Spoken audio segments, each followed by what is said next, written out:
Welcome to another episode of Good Teams Win, Great Teams Cover. We're here with our Week 15 picks and preview show for the NFL.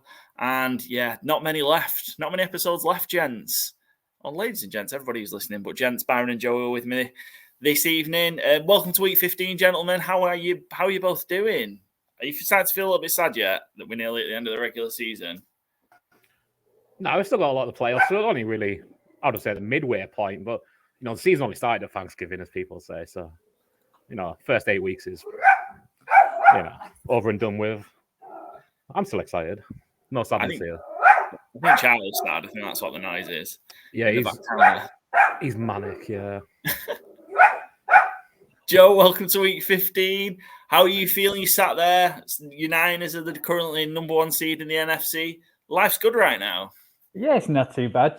Hopefully get that number one seed at the end of the season. There's still a long way to go. There's 4 games to go for each team. So, still feels like a quarter of the way going. It feels like a lot of these games actually matter now, where beforehand it was like, oh, they'll catch up, or, it actually feels like some of the games coming up, it's like, if you lose, that might be it. That might be your season done in a couple of weeks. So it's exciting on that point of view.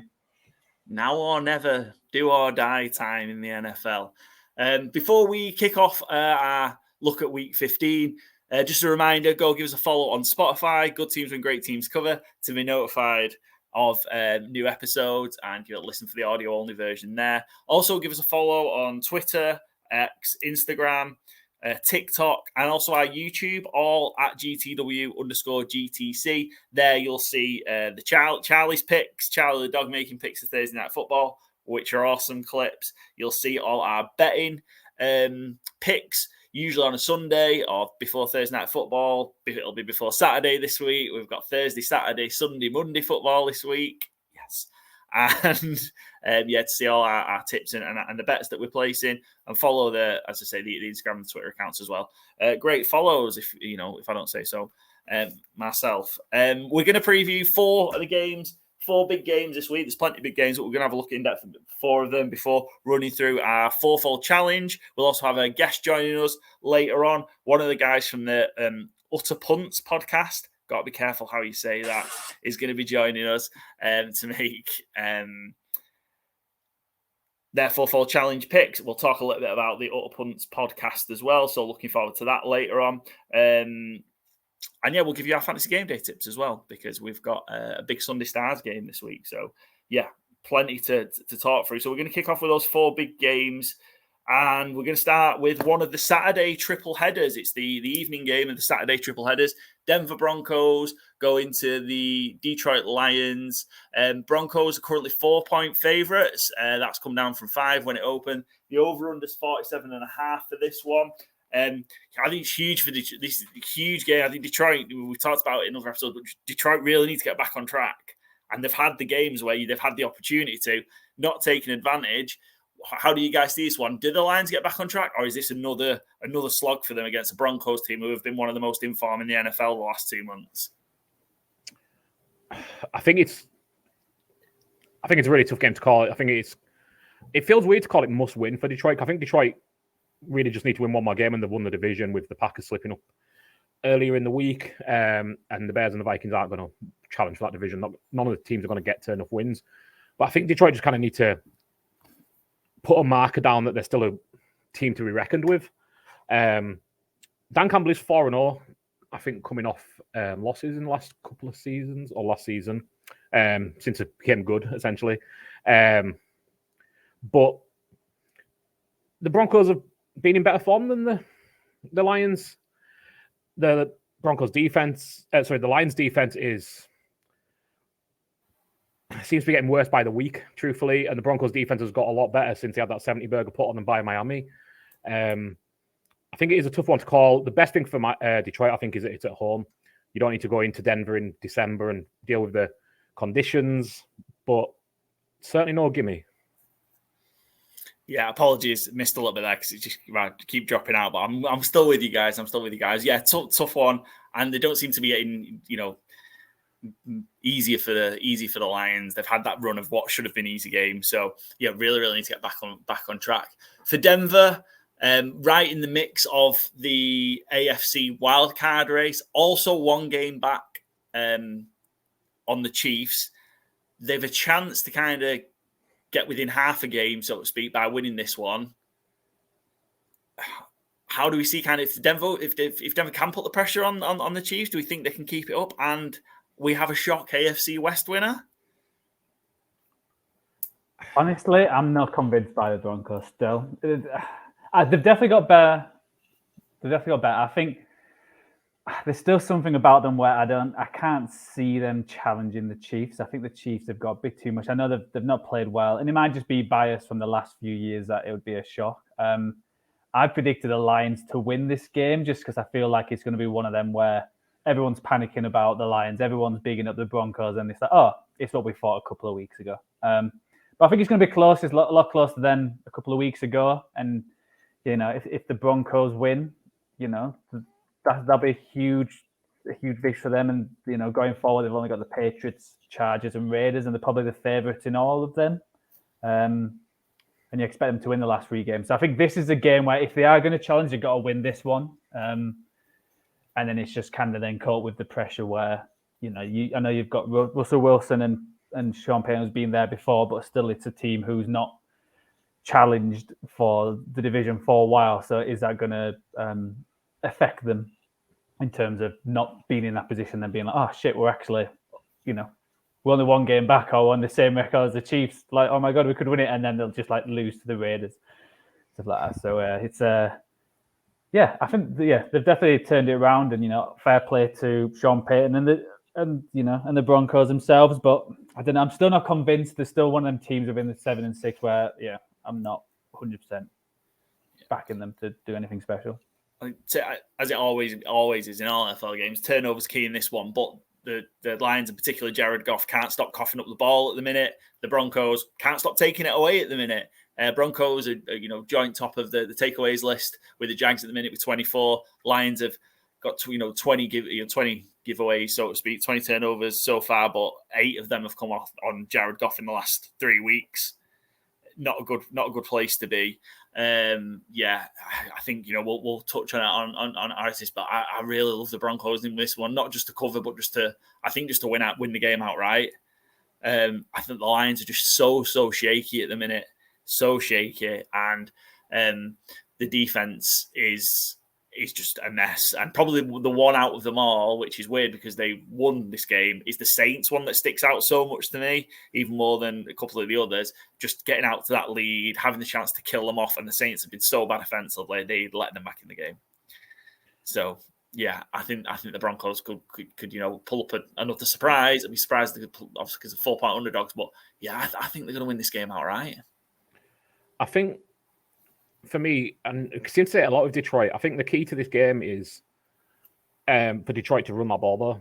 The Lions, the Broncos have given up more rushing yards than any team in the NFL this year. I think the way to beat them is to run the ball. You've got Montgomery, you've got Gibbs, are both fit. They both haven't been used as much as they should the last few weeks, especially. I think that's the key to the game. Jared Goff's been nervy. He's, under pressure. He's one of the worst quarterbacks in the NFL. Just get the ball in Montgomery's hands, get the ball in Jahmyr Gibbs' hands. Utilize some jet sweeps with Raymond, with J-Mo Williams. Stop trying to pass the ball down the field as much, and maybe have a boring game that hits the under, but just gets back to, kick-ass Detroit football that I think Dan Campbell's kind of known for.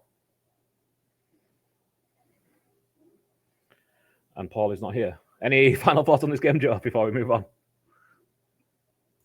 I just love that this is on a Saturday. You got to think, 4 or 5 weeks ago, all the games on Saturday.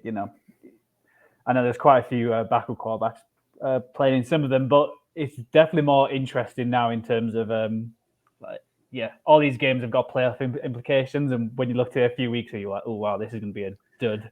Yeah, Saturday coming up, so it's actually nice to see. Oh, and is this the late game as well on Saturday?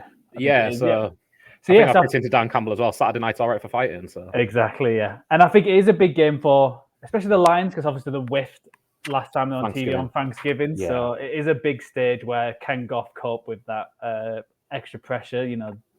That sticks around and gets talked about a lot because there's a reason for it, because he whiffs a lot.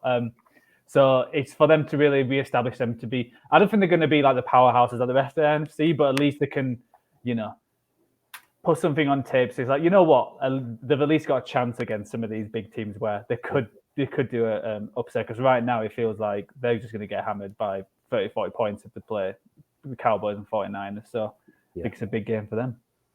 Yeah, and just when you mentioned there, all these playoff implications on Saturday, every single game this week has playoff implications, apart from Thursday Night Football, which is incredible planning. But I mean, they probably didn't think the Chargers would be out of playoff implications this early in the season. I know I didn't. I had them for, what did I have?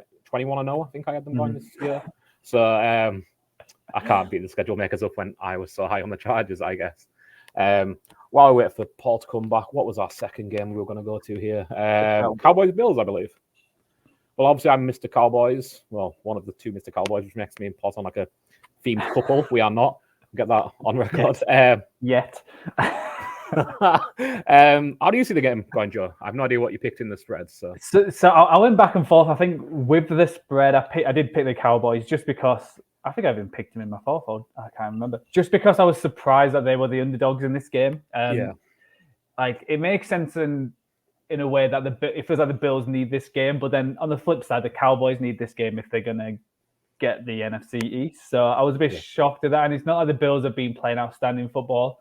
Like, we talked about the Chiefs game last week, a couple of days ago, and even though they played well in the first half, they didn't really have a great second half. And then if Tony could line up like a couple of inches behind, they would have lost that game, and it would have been how the Bills lost to all these teams like when they should have won. So I don't think they're suddenly now it's the Bills back to the powerhouse. I think it's more that people got high expectations, like, they're coming back to 7-6 now, but the Cowboys have been on another level, and I expect the Cowboys to win. I don't know how it's going to be a steamroll at playing in Buffalo. I'm not quite sure the weather's going to be there, so it's obviously going to be a bit different from playing in Dallas and in the Dome. So that's going to be a bit of a shock. But I think with it being, I think it was, is it 1.5? I think it was plus 2.5 at one point. It was, yeah.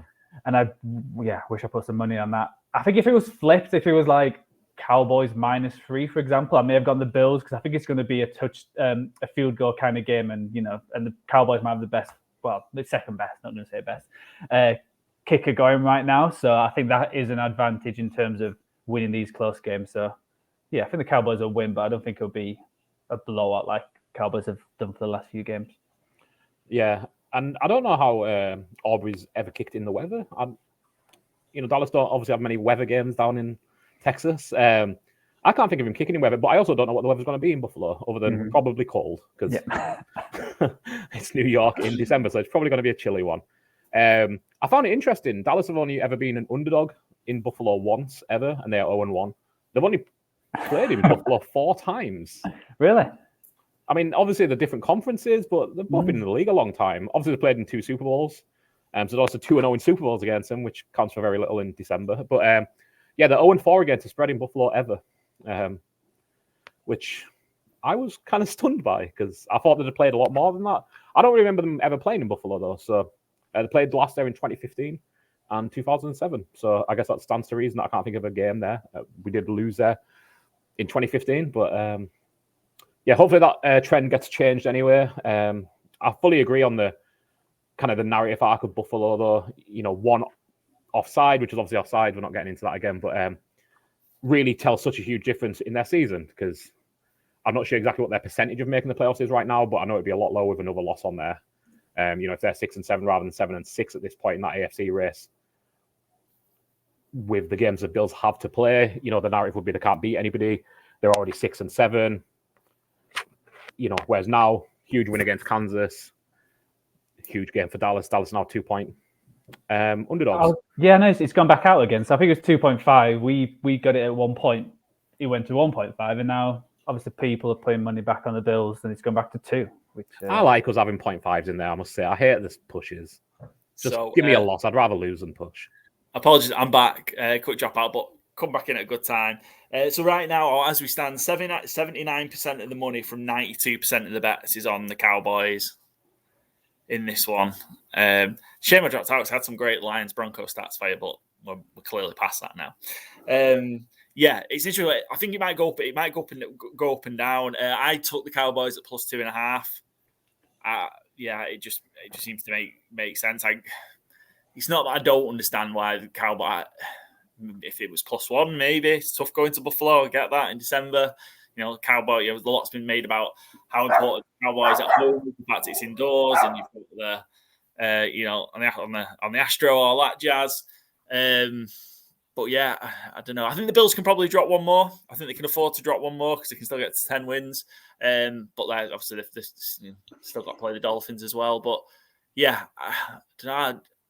Normally I'd be real nervous, or a lot more nervous about this one. But I'm quite confident actually this team, this Dallas Cowboys, can go and just tough one out in Buffalo. I think maybe that's something that it does need to prove as well, to go win one of these kind of games on the road in December against a really good team and just sort of tough it out a bit, which I think they can do. Yeah, I agree. I think we were saying before you dropped out, it was just, I understand why, because it's the whole thing where Bills, it feels like they need to, and I understand they could probably drop one game, but I think if they lose this one, then with some tough games coming up as well, it just feels like it deflates the momentum. But the Cowboys have still got to keep it going to get any chance to get an NFC East. So I went with the Cowboys as well. But I was surprised, like I said, when it was 1.5 when I put money on. Now he's gone back to 2. So it's obviously they've seen me and thought, we'll get him there. We'll get him there. But I think it's still going to be a close game anyway. And MVP, the kicker. That's what it's always going to be about. Yeah, well, look, he might miss one this week, so it's going to be tough kicking in Buffalo in December. So, especially if we're going to ask him to kick 60-yard field goals. A couple of bits on this one for you. Cowboys have lost their last 3 straight up and against the spread as a road underdog. All 3 of those games hit the over. And from the Bills' perspective, contradiction stats this week. Bills are 1-4 ATS in their last 5 at home. All 5 of those games hit the under. No idea. It's a big number. Is it over? Is it 50.5? Yeah, it is 50.5. Yeah, I like the under as well. I was looking for a market on Brandon Aubrey to miss a kick this week, but DK don't have anything up yet. I don't know if they will add it because it is a narrative. But I noticed when I was looking there, Dallas is still 2.5 on DraftKings, so that might be a bet if you're a DraftKings better and still there when this goes up. Yeah, could be Sunday in Buffalo. Not massively cold, but I think forecast rain, which I think that's why I'm really, from a weather perspective, it could be a bit of a messy game as well, and maybe 15. It's just too many points. And I think rain kind of as a rule lends itself to rushing the ball more, surprisingly.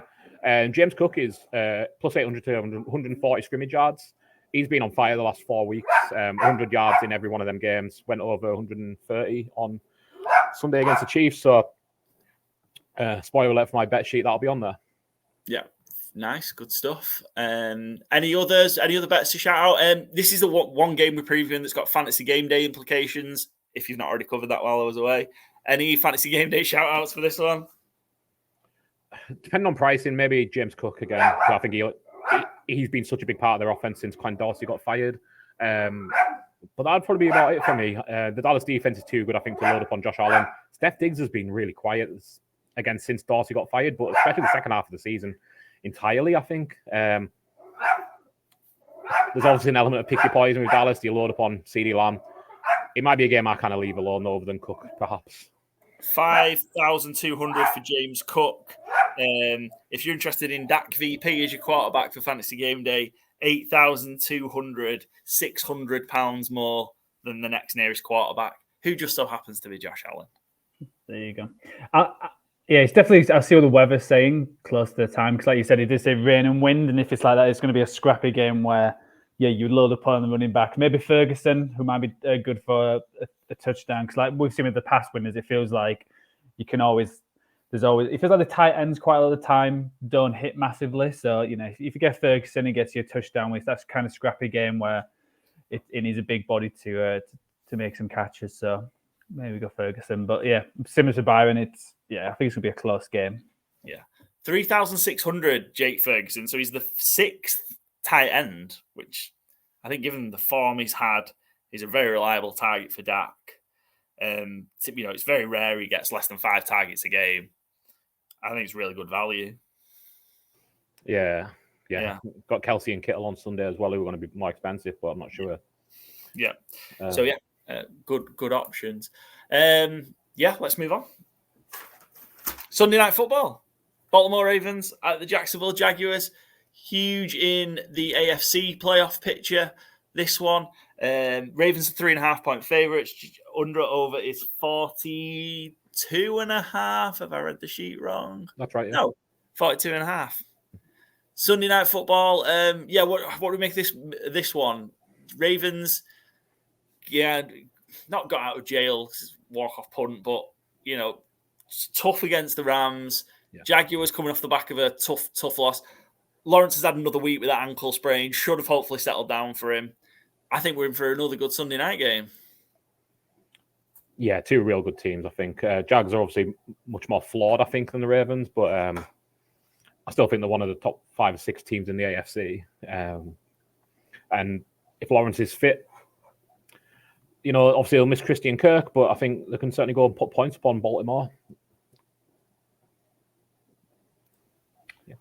Yeah, I've gone for Ravens, to be honest, and spoiler alert, it's one of my FourFold picks. I'm just confident in that they're the better team. That it feels like the Jags are getting exposed a bit. I think with their defense at the start of the year, it felt like, top 10, but they had a lot of takeaways and it's like slowed down a bit, and they are getting, you think of backup quarterback for Bengals and then backup for Browns as well, who managed to score plenty of points and put it on the defense. So, and I think Baltimore's obviously better than both of them teams. So I think Baltimore's going to score quite a few points, and I think with their defense, even though it's still top three defense, and I think they've been more consistent, and I think they can slow the Jags down, because I think the Kirk injury is massive, just because it's another target, it's another another playmaker, and now you can start stacking up defenders on the rest of them. And I don't know if Jags is like,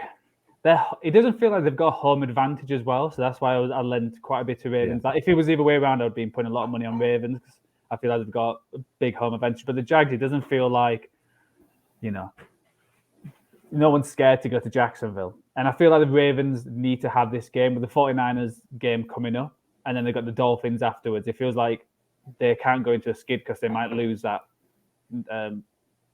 the number 1 seed. Well, I feel like the Jags, they're not getting that number 1 seed. They're really fighting for their division now, and after this week, they've got slightly easier games. So, I think the Ravens win and cover, just because I'm just more confident in how Lamar and that defense is playing versus Jacksonville.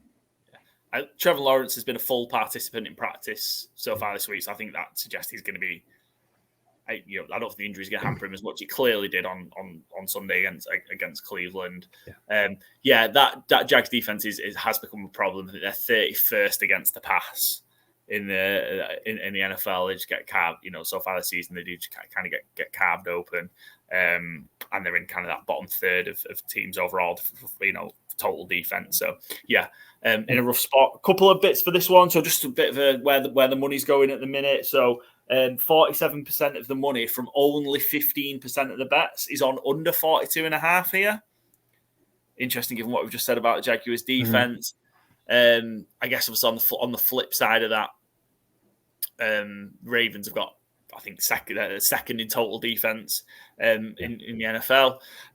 Although they've just let the Rams put up 31 points on them. They let the Browns put up 30-odd points on them before. So Cardinals scored 20-odd on them. So, interesting in that. Ravens 4-2 against the spread on the road so far this season. The under has hit also 4-2 in those 6 road games. The Jaguars, the last 10 times the Jaguars have been home underdogs, the under has hit 8-2. Maybe it does make sense to point to that under. What history is telling us. I may lean that way. Speaking of history, sorry, you go ahead. I was going to say, if this is more, because it's 3.5 now, if this goes out and the Jaguars maybe get 4.5, 5, that'd have to move quite a lot. I'd be tempted to. I've got the Ravens on our ATS picks, but at +5, 4.5, 5, I think I'd be tempted to take the Jaguars. Something tells me it might be. Something tells me it's going to be close. Yeah, I think I think the Ravens at 3.5 is a good bet, though. I think the Jags, like Joe mentioned, the home advantage isn't really a thing in Jacksonville. Is in London, but not in Jacksonville. One player, unfortunately not Fantasy Gameday eligible this game, but I think Evan Ingram's a great shout. He's over under his 50.5 yards. In the 2 games, Christian Kirk's missed.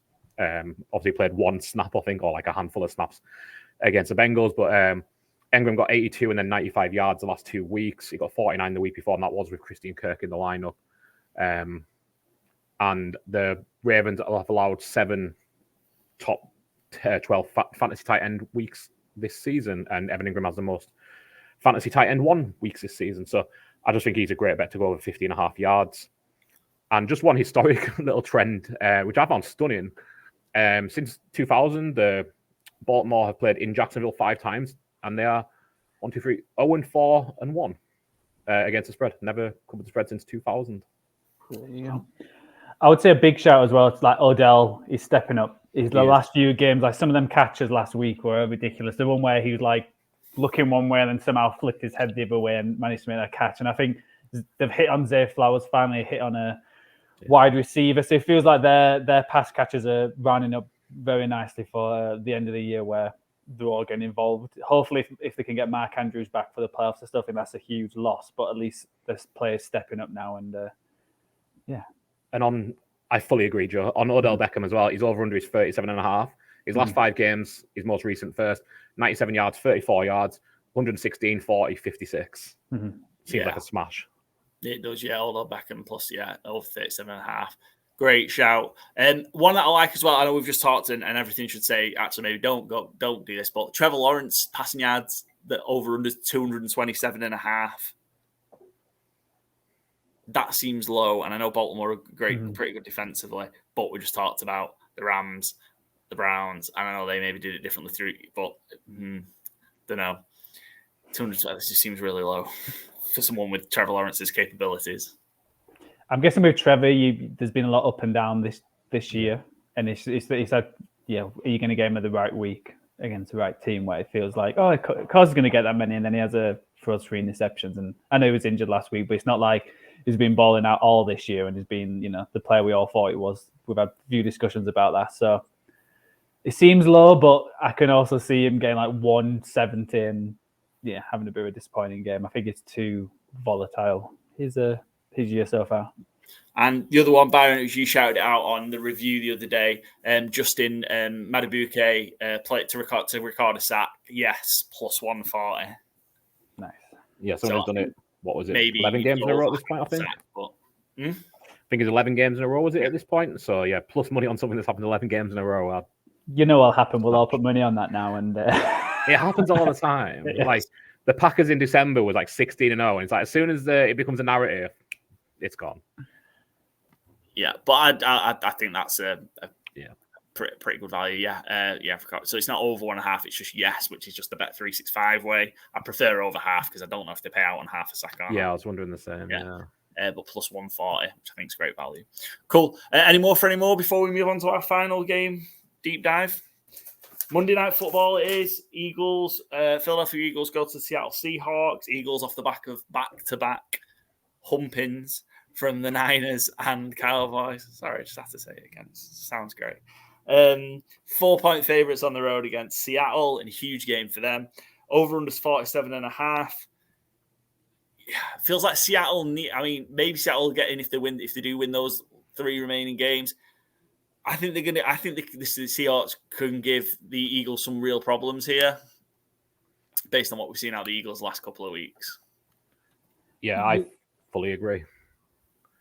I think Kenneth Walker being back's a big addition for Seattle, another week healthier, hopefully. Charbonnet's he seemed like a good running back. He seems to love contact. But Walker is a game breaker. He's not going to hit every run, but the ones he hits are going to go 30 yards. And it's not Fantasy Gameday eligible, so I'm not going to shout out DK Metcalf again. But I think somebody in that Seattle passing game is going to have a big game because you can attack Philly downfield. If Geno plays and he gets a little time to set himself, somebody's having a big game in that. It might be Tyler Lockett, it might be DK. It could even be Noah Fant, I think, just exploiting those linebackers. obviously Philadelphia aren't mugs. They've had two really tough opponents, but I fancy Seattle in this as a 4-point underdog. Yeah, I think it's the Geno injury I think it is key in terms of being able to. I think Drew Lock actually played well last week because when he came into the game, I thought, oh, we've got Drew Lock here. 49ers are going to easily confuse him and he's going to have a terrible game. But he actually he played pretty well, to be honest. I don't think he could have done much more. He did throw a few interceptions. He had a few where he was lucky that he didn't get picked off as well. So I think it still is a point on Geno. I think nothing's been announced yet. I think Pete Carroll said a couple of days ago he's still up in the air. I think he had a knee injury and then he did his tricep and then he did his groin in practice last week. So very much up in the air. I've got a feeling that it feels like a kind of game where Eagles get back on track. I think it's one of the things where everyone's down the Eagles because obviously what's happened the last two games, but they did play the 49ers and the Cowboys, who are the best two in the division. And I just think Seattle's not at that level. I think Seattle's been disappointing. I know they played a perfect game against the Cowboys, but other than that, I don't think they've played that well. And I think, again, they're going to have a great game because that O-line's not playing that well. The quarterback's getting pressured non-stop. And I feel like, the Eagles' defensive line, where it's not played as well as last year, but it's still a good line.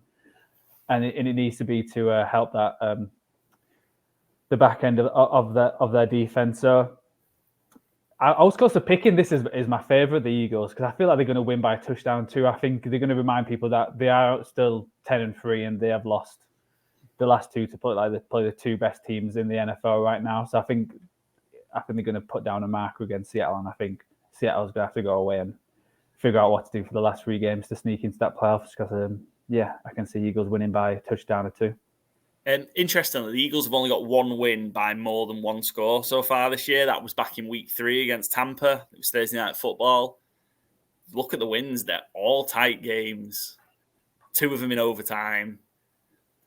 I took the Eagles just because I think they're a bit of a bounce back, but I don't know. I think the Seahawks could keep it close. And with the way that the Eagles games have gone, they lost one close one to the Jets, but they've had two spankings, and then all the wins bar the Tampa game have been, by no more than one score.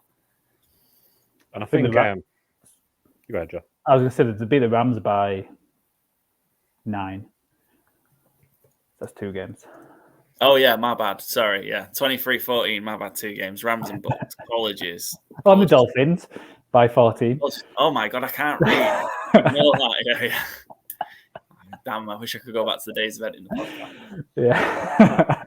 I was just looking at all the wins going, 5, 7, 6, 3. Oh, yeah, my bad. Week 3, 5, and 7. They very rarely win big, is what I'm saying. And in the Jalen Hurts era, since he became starter in Philly, as 4-point road favourites, they're 5-8-1 against the spread. You tell him, Byron. And since 2011, a longer period, obviously, the Pete Carroll era, as 4-point home underdogs, the Seahawks are 7-1 against the spread. Don't get bullied at home very often. Nice. On the note, the Seahawks, feel weird that it feels odd I'm going to say this. The Seahawks own the Eagles. Seahawks have won the last 6 meetings against the Eagles. They're 5-1 against the spread in those last 6. The under also hit 5-1. Seattle are 11-6 all time versus the Eagles. Does go back to 1980, but Seahawks own the Eagles. The last time they covered in Seattle was 2008. What was number 1 then, Byron? It was Natasha Bedingfield. These words. Oh, really? Oh, fair enough. That was almost certainly about 5 years too late. I was about to say. Great effort, though. And then the fact you pulled Natasha Bedingfield. Love Natasha Bedingfield. Wild. Any bets for this one? Of all the references I thought that we'd have on this podcast, I did not think Natasha Bedingfield would be mentioned at any point. And take that off your bingo card at home, ladies and gents. I'll live to surprise. My only bet, I don't have the market up. I mentioned Noah Fant earlier. I think he is a Seattle tight end. Will probably have a good game. It might not be Noah Fant, but he's got the most athleticism, and I think he's a good shout to have a few long catches. Yeah, I think the player props are not up yet on F365. But I'll be looking at AJ Brown just because watching the few Seahawks, especially the last 2 weeks, they've been similar to how the Eagles have. There's been a lot of big plays. They've actually let up, and I feel like out of the two, AJ Brown will be able to get in behind and embarrass probably Adams again, like he has been for the last few weeks. Hopefully, he doesn't look at my Facebook and shout out Meg. One for me, over 3.5 field goals. I like in this one. It's a pretty popular bet. You usually get it at plus 140, but I like it. Seattle, it's probably going to be pretty miserable weather. Monday night, I think it might be relatively low scoring. Only way Eagles score. It is the only way Eagles score. Yeah, plus 140. I like that one. Cool. Right, that is our look at the four main games. Let's move on to our FourFold challenge. We'll rattle through this week and not spend an age on it like we usually do. Just a reminder, we pick a favourite and underdog, an over and an under each week. We've been hot on these. We've hit 9 in 14 weeks. So I think we're down to you'd be 260 quid up after last week. So yeah, if you whack to fiver on every single one of our FourFolds so far, including the guests, you'd be up 260 quid. I like you say including the guests, not including yours, who hasn't hit one. You'd win a lot more. The guests that have made a profit. Yeah, all right. I just don't think I'm going to hit one. So let's get into it anyway. We'll talk through our card. I hate this pick, but I'm going to take I hate the Falcons as a favourite, but I hate the Panthers more. The Panthers are so bad. I've jumped off I've been on the Panthers are going to win another game. Panthers are going to win another game at some point, and they're just not. Obviously, it's going to be this week that they do it, of course. But yeah, they are so bad. But Atlanta are terrible as a favourite, so I don't particularly feel great about it, but I think this is one the Falcons have to stay. They can't drop this one, and I think the division's gone for them if they drop this one. I think it's the one that they have to have. Yeah, they're Atlanta is a favourite. They are 3 and 7 in the last 10 as a favourite against the spread. Yeah. 1 in the last 8 as a favourite they've covered. Jeez Louise. They are really, really bad. But I've gone for it as a favourite. And just because the Panthers are so bad. Yeah. That's all I've got. Byron, you're on. The Rams at home to the Commanders. -6.5. Yeah, I think the Rams are kind of in like berserker mode and going to be a team to reckon with in that first playoff wildcard weekend. They played really well, obviously, last week against Baltimore, even though they came up slightly short. This is a fantasy game day smash. Is this on Sunday? Yeah. Yeah, get Cooper Kupp in your lineup, get Puka Nakua in your lineup, just pay up for them. Get Matthew Stafford in there perhaps as well, because I just get Kyron Williams in there. Go full hog. And I don't know who you put in at the rest of your positions when you're paying for everybody. The Washington defense is sad. It's a sad state of affairs. Ron Rivera's on his way out and just sitting there waiting to be fired. And the Rams are playing like one of the best coach teams, one of the best offenses in football. Yeah, I'd take this at 10.5. I just think the Rams are going to blow them away here. Yep, fair. Joe, you're on the Ravens -3.5 against the Jags. We kind of already talked about that game. So I guess we've talked about most of your pick. You're not going to get to talk during this because we've covered all your games. I'm on the Pittsburgh Steelers +2.5 at Indianapolis. Yeah, Steelers as an underdog. And they are rightly an underdog because they have been woeful these last 2 weeks. Dropped 2 games at home to 2 win teams. That would have, I think that had them in the playoffs. If they just win those 2 games at home and take care of business, that they're in. They need to stumble across one more game really to be sure, and they could have been in a position to really put some pressure on the Ravens. Now expectation is they're trash, blah blah blah. They're an underdog. They'll go and beat the Colts. That defense will go shut the Colts down, and they will find a way to win. Does it worry you that they're 0-2 as favourites in their last 2, as underdogs in their last 2? Wait, say that again. The Steelers are 0-2 as underdogs in their last 2 underdog games. Yeah, were they at home? They're one of each. Oh. Wait. That makes no sense. They beat the Rams, didn't they? Yeah, that was. Oh, they lost at Cleveland and lost at home. Yeah. No, not really. Good to know. Yeah. 4-1 in the last 5 as a road underdog against the spread. Nah, I'm good. Yeah, and it has moved to just plus 1.5 since this morning. So obviously people are backing the Steelers. Yeah, people do. As soon as they see that plus number with the Steelers, people will hammer it. I don't know why. I don't know why it happens, but the Steelers just win when they're underdogs. It's just odd. I went through in the last 2 though. So. Yeah. All right. This should be a 19 and 11 in the last 30 as road underdogs. That's all you need to see. Don't make me bust out the Mike Tomlin stat again. Yeah. And like I said, they should be in the playoffs now. Like, they should have had it done. And not literally won't have the letter against the name, but, obviously, they blew it. They'll win this game. They'll be hope springs eternal again. Byron, you're on the Bears +3 at the Cleveland Browns, which would help the Pittsburgh Steelers massively. It would. Just before we move on from the Steelers entirely, I just had one other little fun fact for you. Sorry. Mitch Trubisky is the only quarterback who's played more than 2 games for Mike Tomlin and have a under 500 record. Oh. Anyway, the Browns are falling apart. They're on their 4th quarterback season. Joe Flacco's been playing well. Not a criticism of Joe Flacco, but their O-line is in pieces. Their D-line is in pieces. They're losing parts of the defensive secondary. And the Bears in the last 4 weeks, that defense has looked like one of the best defenses in the league. Offense has been rolling.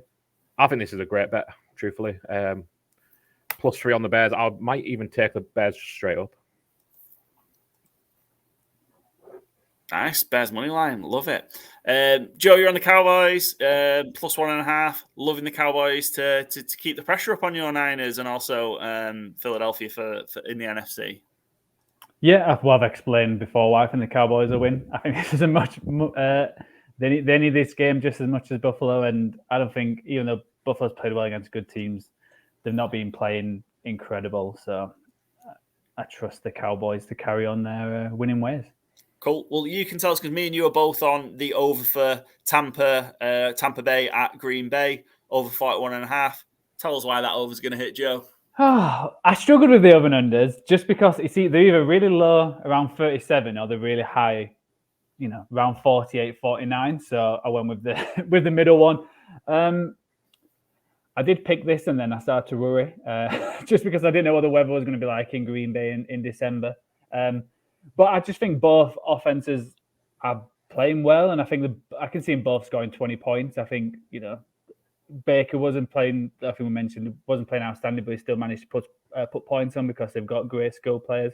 And I think it's similar for the Packers as well. Even if they're not playing well, they've got the downfield ball to get some points. So I expect both teams to score at least 20, and then it's hopefully someone scores 2 more points either way. Yeah. Relatively nice day in Green Bay for December. Nice. No weather, just a bit nippy. Not too bad. I had something and I was going to say what it was and I forgot. While you're thinking, I think this is another potential attack opportunity for Fantasy Game Day. You beat the Bucs through the air. We see it over and over, it feels like. Drake London went off for 170 last week. Desmond Ridder had like 330-ish yards. Jordan Love needs a bounce back. Whether that's Jaden Reed. I love Dontavian Wicks at a bargain price if Christian Watson's out. And pick a tight end for Green Bay. I think it still took a craft. I think Musgrave's out this season. I'm not 100% sure, but I think he's out this week, certainly. So just while you think of your little start there, I would encourage loading on your Green Bay pass catchers. Yeah, I've lost it. Don't know what it was. Okay. I can't handle that much longer. Byron, Chiefs, Patriots over 37. Yeah, I mean, we know that Patriots offense is on fire. Just put a crushing down on Mike Tomlin. It's great defense. I really struggled finding an over this week. Under I found not too complicated, but the overs I like Joe is either the low games and deservedly so. Jets Dolphins at 37.5 really appealed, but it's so windy apparently. This home game for Miami, I just don't trust enough points to go there. Patrick Mahomes is 5-1 as a 9-point as over in 9-point road games when they're favored by 9 points or more in road games. That was very clumsily said. But yeah, it's 5-1 in the Patrick Mahomes era. Road games where the Chiefs are favored by 9 or more points. I think they're going to put up points. I think it's kind of they're going to want to go out and put a statement up after how embarrassing they were Sunday. Not necessarily on the football field as much as it was when the final whistle went, but I think that offense needs to come out and have a big game. not to get hung up in it too much, but a report came out yesterday that Belichick's done. Yep. At the end of the year, it was kind of talked over during that Germany trip against the Colts, and that Belichick's kind of going to be, they're going to mutually part ways come the end of the season. I remember being called a hot take artist for calling this in the summer. Yeah, fair. Under, Joe, you can take this one again because we're both on the same under. Commanders at Rams. Yeah, it just felt really high being 49.5. It's one of them weird games that more and more think about. It's like, the Rams could put some points on here, and Washington's not being, they throw it around. But I felt like Washington's thrown in the towel a bit, so I can't imagine them scoring that many points. So I'm hoping for like a 30-10 kind of win. I think the only way if the Rams just go on a hot streak and then Howell starts bombing away. So I think it's going to remain close. I think the Rams are definitely the better team, but again, I don't see them as a juggernaut. So yeah, hoping for a low scoring win for the Rams by 6.5. Yeah. Texans under 37.5 for you, Byron. Yeah, I mean, if CJ Stroud, Nico Collins, and Tank Dell are all fit, then I'm probably not betting this as an under at 37.5, but it also wouldn't be 37.5, would it? It'd be a lot higher. There's nothing to be excited about in this game, and Houston in Tennessee has gone 1-6 on the under, or 6 under 1 over in the last 7. So you've got the historical trend, you've got the garbage Texans offense as it's going to be with, Davis Mills, Noah Brown, Robert Woods, Xavier Hutchinson maybe. I don't even know if Dalton Schultz is going to play. Brevin Jordan's been a great cheap fantasy game day kind of player. While he's cheap and he's had CJ Stroud thrown to him, but I won't be investing this week with Davis Mills at the wheel, or maybe Case Keenum perhaps, but I think it's going to be Davis Mills. Titans might end up winning this game and gone on a little streak to end the season because they've got the Texans twice in 3 weeks. But yeah, I can't back the over in this game. It feels like it's going to be a 17-6 kind of game. Cool. Thank you very much. Just a reminder that we've got Dan Houghton from the Utter Punts Podcast as our guest. He will be coming up to end the show, and we'll get his picks on there, see what he's got. Byron leads the way in the FourFold Challenge, 36 wins on the year, 5 ahead of Joe at 31, who's 1 ahead of the guests at 30, and I'm 7 back at 23. I can be completely eliminated this week from winning this because I'm 13 games behind Byron with 16 picks to go. I believe in you. Cheers, mate. You need the pressure off. Next week, you'll start hitting them. Like, what if I get through this week, I'm out, and then, 16, 17, 18, 3 in a row? Well, there's already reports that, the GTWGC is parting way with Paul Redmond. So people as a hot take in the summer, but, I have seen it reported. Yeah. Breaking news. Yeah. Sad day. I'll burn it all down. If I go, I'm burning it all down.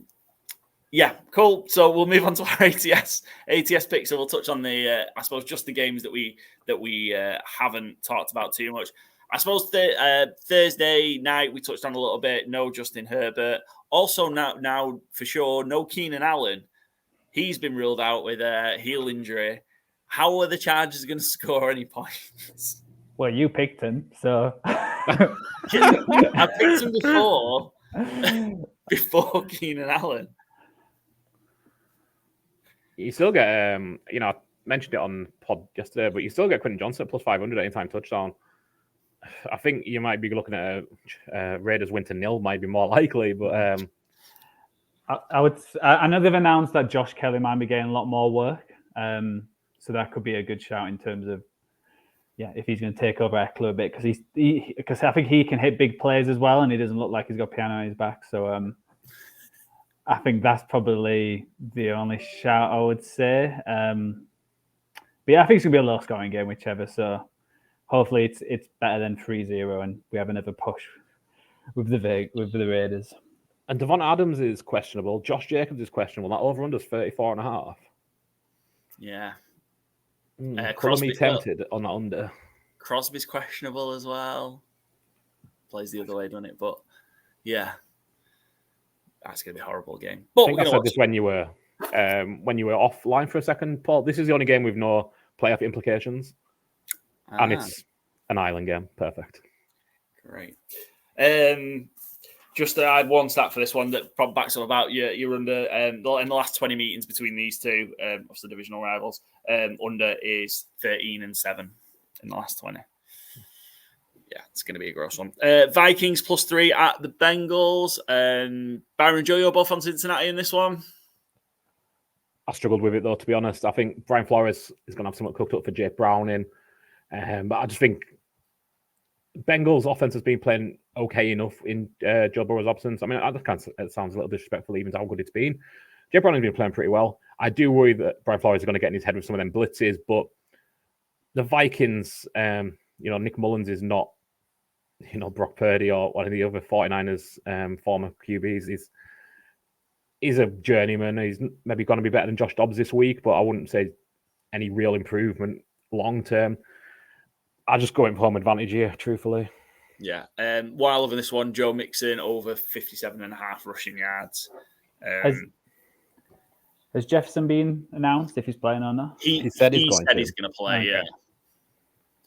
Yeah. This is one of the Saturday triple header games. I just took the +3 on this one because I think we might get a bit of a Jake Browning back down to earth game because he's had two great ones, and that Minnesota defense has been a lot better.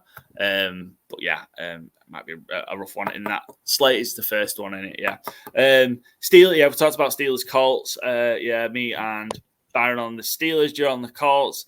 Denver, Detroit. Yeah, I'm on the Broncos. You two on the Lions. Me and Joe on the Bucks. I think we might be back-to-back losses for Green Bay that are going to be quite that's probably going to be quite damaging to them getting in the playoffs. I said the other week, I think the Bucks are going to go on and win this AFC South, and I think if they can get this one, puts them in a great position. NFC South. I heard myself. I mean, none of the South divisions are really standing out too much this year, to be fair. So I don't know if I'd put the Bucks as a favourite for the AFC South as well. But yeah, NFC South, they're playing like the best team right now. I just think Green Bay have got enough about them to win at home. Yeah, I was just thinking, I can still see Green Bay winning, but I could see about 1 or 2 points. So it was the 3 points that swayed it. Yeah, Green Bay have been involved in some real funky scoreline games, haven't they? Yeah. Texans at Titans. We're all on the Tennessee Titans for that to continue with, I suppose, Houston's injury problems. All on the Chiefs to cover the 9.5 in Foxborough against the Patriots. All on the Dolphins to cover at home. I'm a bit worried about this one. It moved to 8.5, didn't it? It moved to 8.5 from 9. I think it started at 9.5. Yeah. I'm worried about this one. Is it weird to say that I'm worried about Zach Wilson? I'm not really worried about Zach Wilson. I'm worried about Tua and the Dolphins offense more so. I am. This line didn't sit well with me though, but again, it's going to be 8.5 because of who the teams are. But the Jets put the stink on CJ Stroud and the Texans last week. The Dolphins did just lose to the Titans. Yeah, I struggled picking. I still went with Miami because I think they obviously have the bigger upside, but I won't be stunned. Yeah, I don't think the Dolphins are going to get the gifts. Certainly that the Jets gave them last time, and certainly that the Titans gave them on Monday. Yeah. The 2 red zone fumbles and the. You do realize it's still Zach Wilson. I know he had a good game last week, so you're saying they're not going to get any gifts.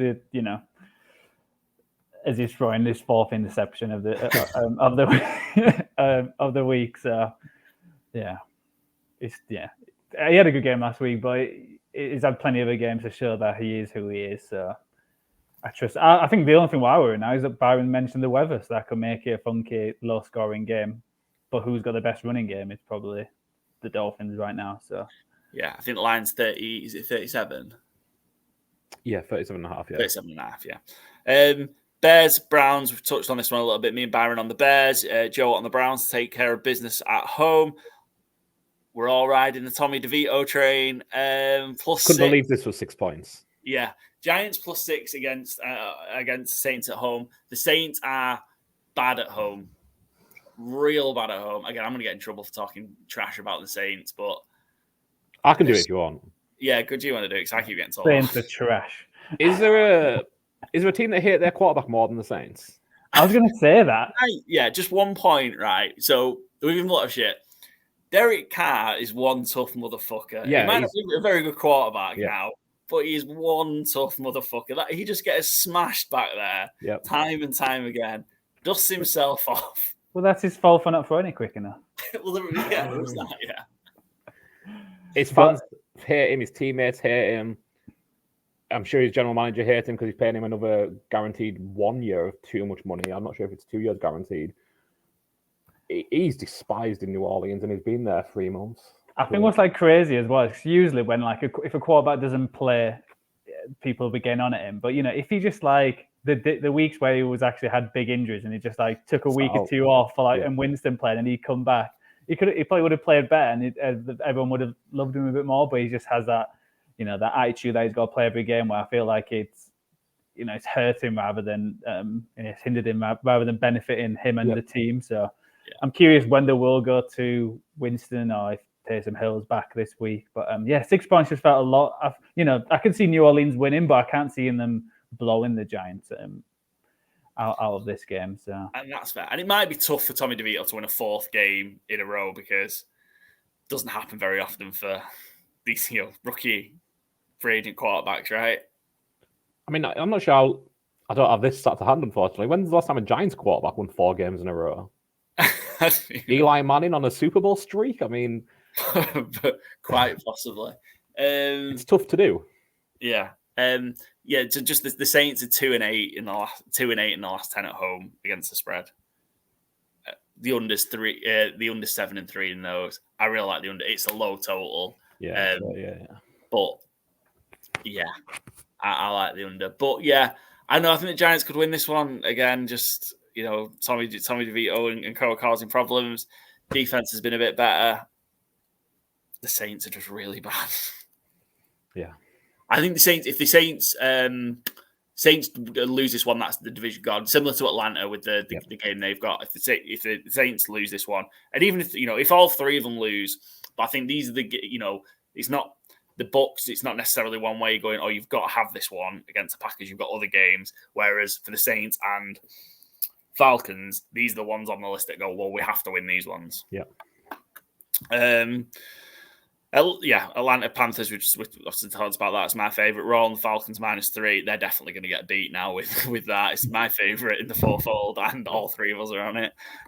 All on the Rams, all on the Niners. So we've not talked about the Niners too much. Joe, Niners are 13.5-point favorites at Arizona. I nearly flipped to the Cardinals because it's a big number. And I was similar. Just 13.5 is a lot, and it feels like Cardinals are one of them teams what always gives the 49ers some trouble for some reason, no matter how good the 49ers are, how bad the Cardinals are. But I would just feel daft if I put the Cardinals and then the 49ers won by 21. And we've all gone for it. So, even if they win by 10, I'm still a winner because we're all losers. So last time the 49ers didn't cover as road favourites of 13 points or more was November 1992, just as an FYI. That is 5-0 in that period. How come you didn't choose them as your favourite, Baron? Kyler Murray's looked all right, and Trey McBride's looking like one of the best Titans in football. So yeah, it wouldn't stun me for that trend to be broken. We're all on the Cowboys +1.5 at Buffalo, all on the Ravens, and me and Joe on the Eagles to get out there. Funk and Byron, you're on the Seahawks. This race is a lot closer for us. Joe's got a 1-game lead at the top with 109 wins to Byron's 108. I've crept back in it. I picked up 2 games on the guys last week. I'm now 5 behind Joe with 4 weeks to go and 48 games, 48 picks. Yeah? Yeah, 16, Yeah. So, all to play for in this 64. one. 60X is 4 weeks. That's 3. 48 after this. Yeah. It's a big Thursday and Saturday, Paul, because you've gone against, all of them are different to mine, and you've only got one same as Byron. So, Thursday and Saturday is huge. I'm the man in form in this. You got to be informed of something. Well, that was unnecessary. Tell Joe's feeling the pressure. He would love it. He would love it if he beat you. I love it. This is the real thing. Right, that's it from us. Actually, we've done well, guys. We got through that in an hour, so thanks very much. Yeah. We're going to hand over to me at some point later in the week with our guest, Dan Houghton from the Utter Punts Podcast. We're going to chat through Danny's FourFold, Dan's FourFold challenge, plus also a little bit of chat about the Utter Punts podcast. And going to ask him around the fantastic event the guys had in Manchester. Bit of a watch along for the Thanksgiving games, so it'll be great to chat to Dan about the show, which seems to be quite similar to ours. Who knows? Bit of a collaboration in the future. Who knows? And well done on saying punts every single time. Yeah. You know what? I really drilled it in. Speaking of which, here's me with Dan.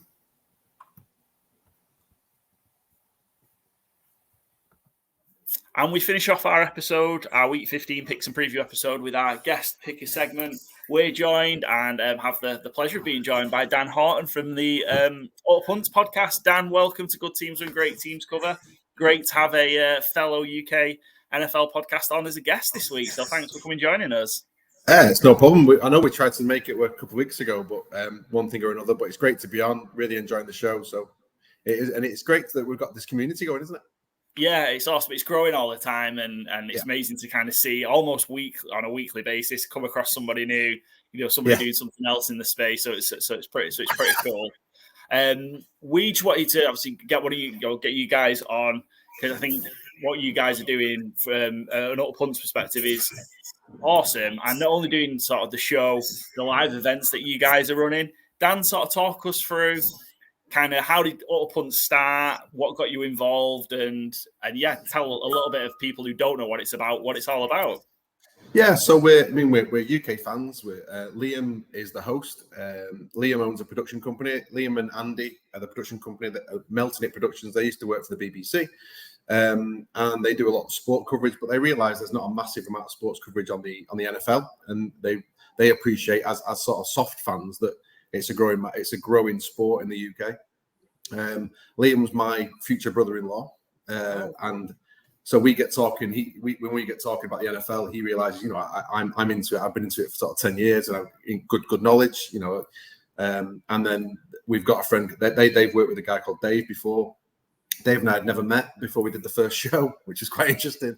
So Liam hosts it, and he's a professional host. He does some work for Man United. He's hosted on the BBC.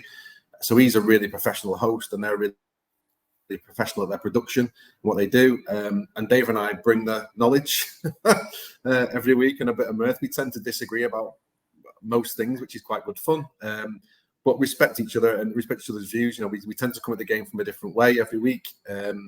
I tend to do a bit more of the X's and O's and a bit more of the value and why I think teams will win and why I think teams are doing badly. And Dave's a bit more mirthy, so it takes a bit more of a comedy view of of the sport, which is plenty to talk about, obviously, all the time. Dave's a much maligned Vikings fan, so he's in the trenches, and most of our episodes get sidetracked by Dave ranting about Kirk Cousins. Anyone that's listening to the show will know that. We're based in Stockport, so we record in Stockport at Liam's studio, and Dave joins us via Teams, and we sort of put it together. And then Liam and Andy sort of paste that together to make it look a bit more professional. We started out last year. We were in a bar in Stockport in Bramhall and realised they were showing Red Zone, but the place was empty. And we sort of said, "Look, we're doing a podcast. We're fairly new, but we'd like to work together." And we ended up hosting their Super Bowl event last year. About 150 people turned up. And it just shows that it showed them they were a bit shocked by the amount of turnout that we got. And then this year we were approached by Beer Keller in Manchester, so one of the biggest sports bar in Manchester. And we hosted their Thanksgiving event a couple of weeks ago. Why I couldn't come on a couple of weeks ago, because we were doing that live show, which was just incredible. I mean, and Beer Keller is a great venue. You're from Manchester anyway, so you've probably been and watched the game in there. A lot of your listeners will have been. It's a great venue for the NFL. They really cater for it, and they threw we were giving three free wings away, 3 rounds of shots away for touchdown scorers, and we're picking touchdown scorers. And if you're on the table with the ball all the time, you're getting a free round of drinks or free wings. So the atmosphere was just bouncing. Especially when Dolly Parton came on, sort of brought the house down quite regularly. And we're doing that again. So they've asked us to do it. It was really successful. We're doing it again for probably championship weekend. Nice. And then they're asking us again if we do it for the Super Bowl. So really exciting. Our only caveat is that not if one of our teams is involved. Now, I'm a Ravens fan, so there is a slight chance we might be there, but Liam supports the Giants and Dave supports the Vikings. So we've probably got not much of a chance of missing that, but that'd be really exciting. And we'd invite anyone to come down if they want, because it's a great venue and it was a good, fun event and everyone enjoyed it, I think. So that's good. Yeah. Other than that, we're just trying to spread the word. Yeah. So more the merrier. So that they put out sort of about ticket sales. I think they sold about 100 tickets. So it's it just shows the growing with the sport and how popular the sport is and how it should be popular, because it's a fantastic spectacle to watch and it's a very social game to watch. I think with you can have a bit of food, you can have a drink, you can go to the toilet and not worry about missing something. So I think it's a great sport to watch, a great spectacle, and I enjoy being part of it. Yeah, I think those events have become a real popular. I think where you are in Manchester, especially with Bakehour, what a great place to be. So yeah, shout out. We'll make sure we're there in the new year. Come down. And come join the fun. I'll rig the game for you so you can win the wings, and I'll come and sit at your table. That sounds good to me. Good. Won't say no.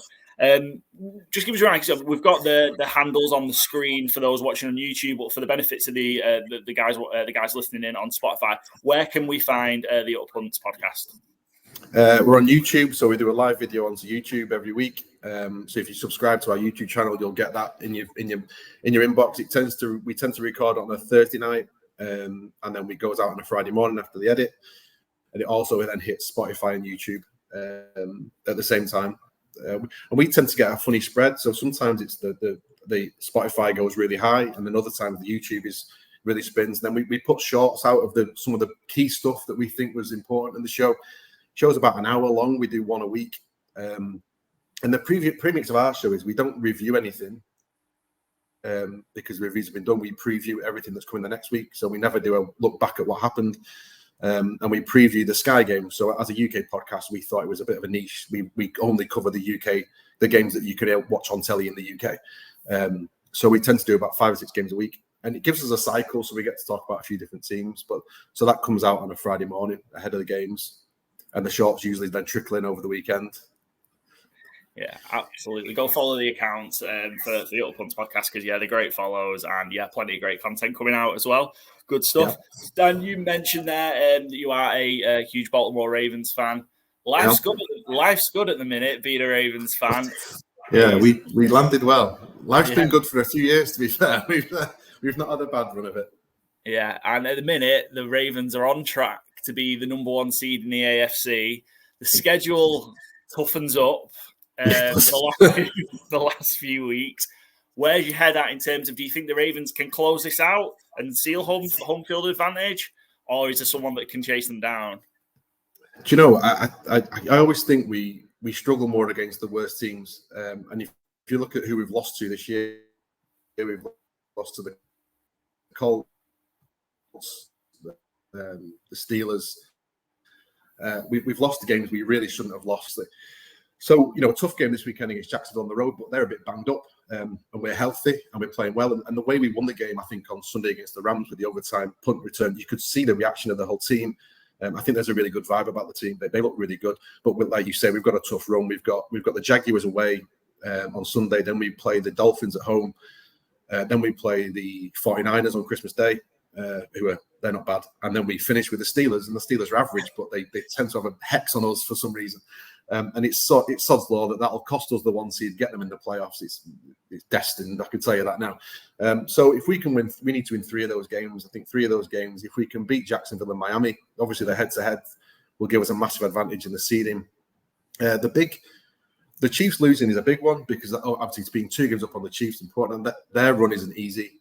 The team for me that worries me is the Bills. And I know they're a bit further back in the standings, but they've got Miami still, so they can put Miami out. I think they've got a good chance this weekend against a good Dallas team. And they're the team that scares me, really. And even if we get into the we'll get into the playoffs now, but if we can get home field advantage, the team I don't really want to see, it's probably the Bills. They'd scare me quite a lot. But it's one of those, as a fan, I'm worried. And most people are telling me not to worry. They look really good. We've been here before, so we'll see. Starts on Sunday. Yeah, I think you're right. I think it's a good call with the Bills. I think we're seeing now Buffalo go back to putting that team back on Josh Allen, letting him run the ball more after they made the conscious effort to stop that and reduce that. And all of a sudden they look like an explosive offense again. And they've got a tough run out, but yeah, I agree. If I was sat on the AFC side, I wouldn't want to be a division winner playing those guys in the wild card round in January for sure. Speaking of which, it's been talk about back in 2012 since the Ravens last got to the Super Bowl against San Francisco. Is that Christmas Day game a potential preview, do we think? How do you think? Could that be a preview of the Super Bowl we get in February? Ravens? Yeah, I think so. I think the 49ers, if they stay healthy, the 49ers are, and I said it a few weeks ago on our podcast, healthy. They're the best lineup in football. They can play at a level that I don't think anyone else can get to. I think the best squad is probably still the Eagles if they're healthy, because I think they can cover more injuries. But if you're talking about a one-off game, and I think the 49ers have proved that against Dallas and against Philadelphia, that they can put it to anybody. And we'll see how good they are. I think they can be beaten. I think our defense could just cause enough confusion for them. It's a very good system that we've got running at Baltimore at the moment. We'll see on Christmas Day. If we can keep it close, you'd be hopeful. But I think us at Buffalo, probably the best two teams in the AFC. And then in the NFC, you've probably got three, haven't you? You've probably got Dallas, Philadelphia, and San Francisco. So I see the Super Bowl being between those five teams. Ravens, Eagles, Bird Bowl was what I tipped at the start of the year. It's looking a bit shaky now, but I think the Eagles will come good in the next 4 games. They've got an easier run. So I think they'll take the 1 seed and we'll take some stopping in the NFC side. But I think you're right. The Eagles might that bounce back. They've had kind of those 2 beatings from San Francisco and Dallas, and maybe time to kickstart it. From a Ravens perspective, from the season so far, who kind of a couple of shout outs, maybe not necessarily the obvious ones, but who the couple of shout outs do you think who've really been the difference makers for Baltimore and the MVPs for the Ravens so far in this fantastic run they've had so far?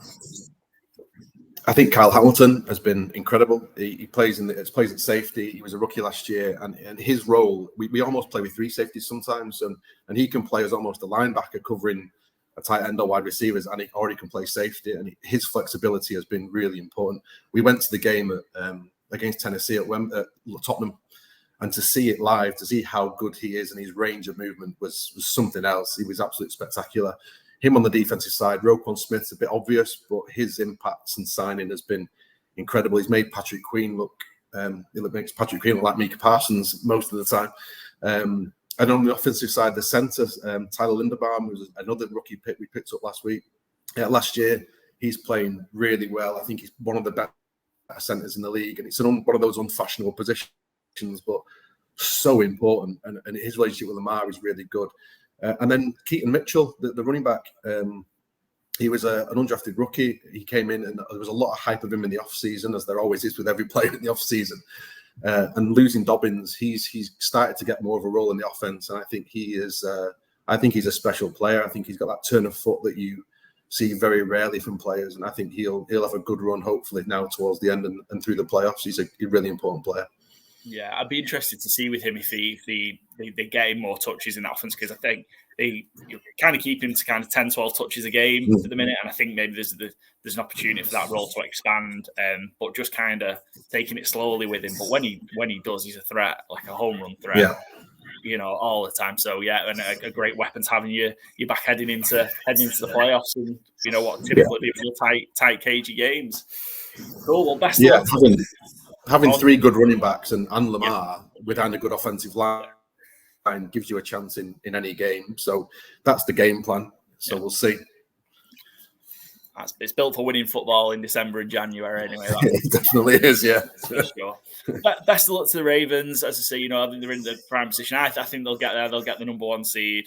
I think the Chiefs are gone, and a big win this week against the Jaguars. I think they'll be all good, so you can rest easy and have that week off. Well, we'll see. Week 18. And not the Steelers out of the playoffs as well in week 18. Popular. Knock them out football for me. Get them out of the league. I would all miss Steelers-Ravens games if that happens. Obviously, for sure, one of the great rivalries. We're going to move on and finish off this part of the show and finish off the episode this week with our FourFold challenge. So just a reminder for everybody, this is our weekly competition where we pick a favourite and underdog, an over and an under from the NFL schedule for the week. And we run this competition all season long. I am terrible at it. I've not hit one yet.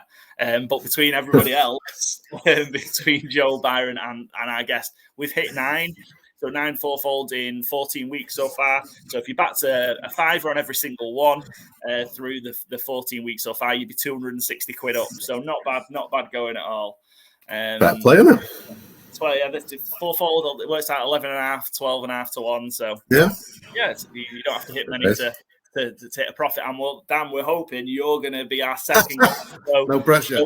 4-0 and deliver some winnings for the people.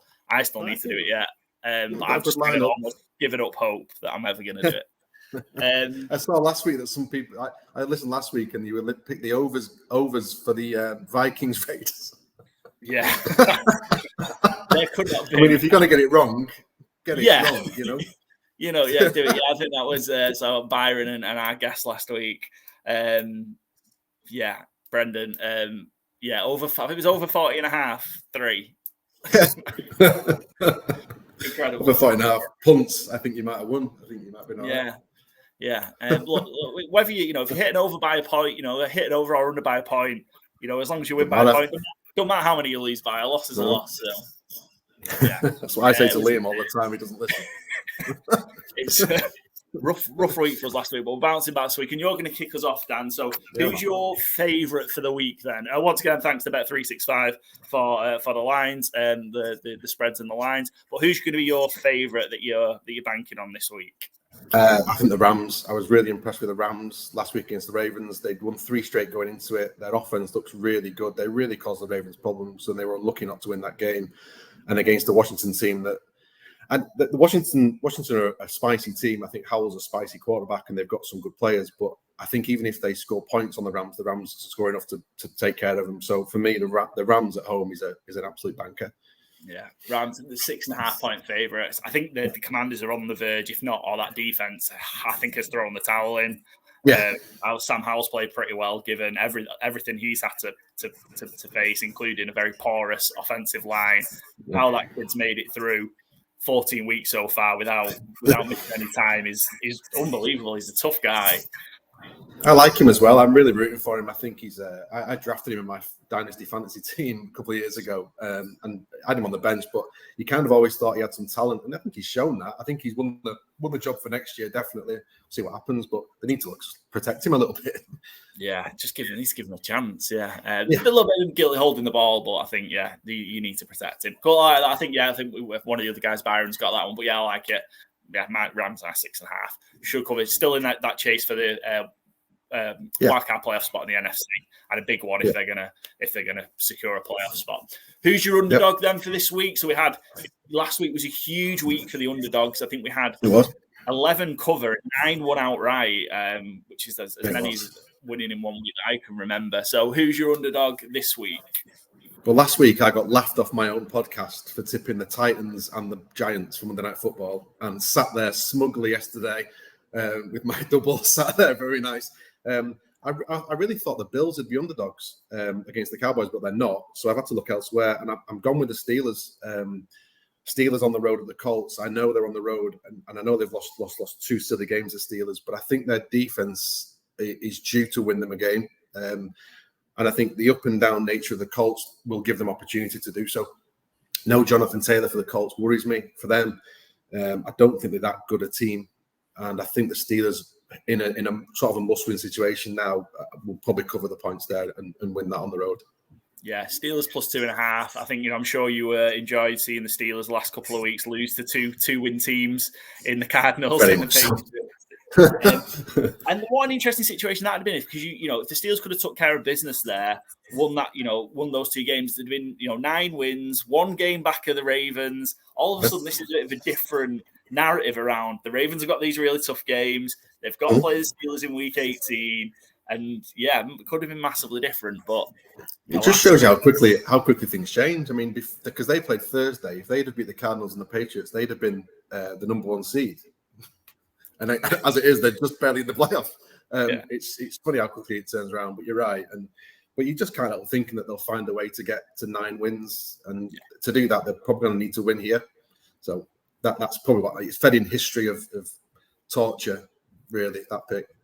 Yeah, no, and that's fair. And I think like anytime I see the Steelers with a plus number, I love them. Steelers as an underdog, they've got a ridiculous record under Mike Tomlin as an underdog. So yeah, like that one. So much so I'm also on the Steelers plus 2.5 as my underdog.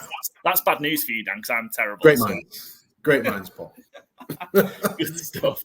Let's hear your under first before we finish off with your over. So where do we think it's going to be a struggle for points this week?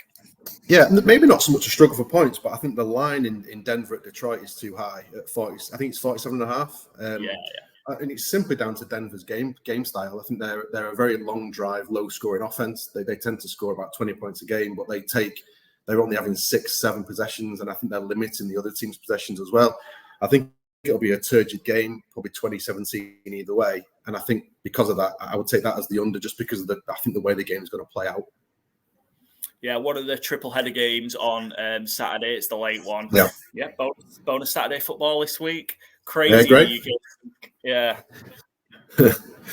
Great. No college football, isn't it? No college football, so we get the NFL. Well, we've got take on Michigan, Alabama. Yeah, well, we've got on Sky Sports starting Saturdays, the college bowl games are on. So we've got 3 NFL games on Saturday and 4 college bowl games on Sky. So there's 7 games on Saturday. I'm doing nothing on Saturday. They're doing a good job, aren't they, Sky? To get the college game over, that would be fantastic. To watch some of these games. I mean, that Alabama Michigan game, I think, will be a very, very good game. So I'll be watching that definitely. Tasty, yeah, but yeah, it's brilliant work from Sky to get that on, because I missed this year. It was on TNT, missed it low, TNT, BT, whatever we call it, missed it low. So it's great that we've got it kind of even for the back end here of the season. So finish us off, Dan, with your over. We've got some low totals this week, so it might not necessarily be a lot of points, but which game's going to be? I'm going where, and I'm actually picking the highest line to go over the highest line, which is Dallas at Buffalo, because I think this is just going to be a shootout. Both teams need to win, both playing well, both with confidence. Both the secondary of the Buffalo is bad, so they're porous, so I think they'll concede 20. Even if they win, I think they will win, but I think it'll be a 34-21, 34-20 game, and I think they'll be well over 50 points, and it's 50.5, I think, the line. So I'm going to bang the over on that one. Nice. Just because the offense is Dak and Josh Allen playing so well. So yeah, should be a great one in that late afternoon slot on Sunday for us. I'm a big Cowboys fan, including the T-shirt, but both need it. I mean, Buffalo could maybe afford to drop one more game, but then they're on last chance saloon then. So it's huge for them. And Cowboys need to keep the pressure on Philadelphia and possibly San Francisco. So should be a great one. So Dan's cards looking at the favourite, the Rams -6.5, the Steelers underdogs at +2.5, Cowboys Bills over 50.5, and Broncos Lions under 47.5. I think you shaped up pretty well there, Dan. I think you're gonna do well. Easy. Nice, like it. Don't come at me on Monday. Hopefully a winner. And you'd be our second. So we've had a guest go 4-0, which is great, but we haven't had a guest go 0-4 yet. So there's kind of that still out there as well. There's always hope. So we will see. Dan, thank you ever so much for joining us. Really, really appreciate your time, and thanks for coming on. Thank you very much. No, and go follow the Utter Punts Podcast. You find it on Spotify, find it on YouTube. Go follow their accounts on Instagram, TikTok, and Twitter. I've seen you. I think I've just this week jumped on your guys' Twitter or X account as well. So go follow the guys there. Yeah. Just a reminder from us. We have a lad that does it for you. He's fantastic. Yeah. Nice. I need to get one of these guys. I just do all that. So we need to get somebody to do this. Well, we need to up our production value. We need to get in the studio as well. We'll see. Bigger days are to come. Just a reminder, and I'm sure Dan will be playing as well this week, but the Fantasy Gameday Sunday Stars game is now live and available. So if you've not played yet, what the hell are you doing? Go download the app now, the Fantasy Gameday app, which is available on your Apple App Store, your Google Play Store, wherever you download your apps from. Put your lineup in of your favorite NFL stars, watch the points roll in, and the top 20% of entries each week win a cash prize. A reminder, there's promo codes flying around everywhere, but use promo code COVER, all in capital letters, and you'll get yourself a free game after your first play. But join it. There's an extra £100 has been thrown into the prize pot already, so that should probably take it over $1,000 for this week. Winners are walking away with £120 plus. How have you guys been doing on it, Dan? We're terrible at that as well, but how have you guys been doing on it? I've managed to get a couple of places. I think I got about 36 quid back the first week, and then last week I got about 28 quid back. Done well, but then I've picked the wrong captain. It's been my problem. So I've picked a decent lineup and then put the wrong captain in and been done on late Sunday games when I'm fast asleep. But no, it's great fun, and to have the week. I've never done weekly fantasy before, so I do dynasty and stuff like that, but. The weekly fantasy is really good fun because you sort of pick those matchups each week, don't you? And I've tipped up I think I tipped up Drake London this week as a good player just because of his value. I think he was about 27 points last week, and so that's where I've gone. But it's good fun. Come and join us. Come and take Paul's money off him. Absolutely, yeah. It's just going there. It's just going there free to be bad. And shout out once again, Gummy and Co, the guys from Fantasy Gameday, doing a brilliant job. We appreciate it. They were at our. Yeah, they came to our live show at the Beer Keller, the two guys that run it, and they were giving hoodies away and fringes away. So they're brilliant guys and UK NFL fans just like us. So get involved. Go and support. Yeah, absolutely. Those hoodies are very sought after. My missus we got one. The guy sent us one a few months ago, and she hates the fact that I've got the merch. I'm not giving it to her. So I'll send her an Utter Punts one. She can have that. Oh, there we go. Sure, she'll appreciate it. But Dan, thank you once again. Appreciate it. That brings us to the end of our Week 15 Picks and Preview show. We'll be back next week with our review episode, so catch us Tuesday or Wednesday. And as always, give us a follow, Spotify, Twitter, Instagram, YouTube, TikTok. We've got a dog making picks. Make sure you catch Charlie's pick on Thursday. Yeah, it's pretty good, to be fair. And until next time, we'll see you then.